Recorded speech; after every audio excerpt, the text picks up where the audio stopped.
Here we are, VF Commodore. We want to reset the service light. So we hold the key on for 5 seconds to bring the ignition on.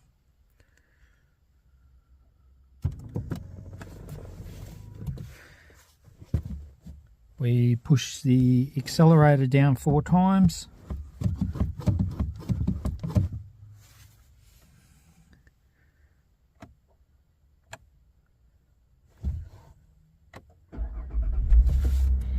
Then when we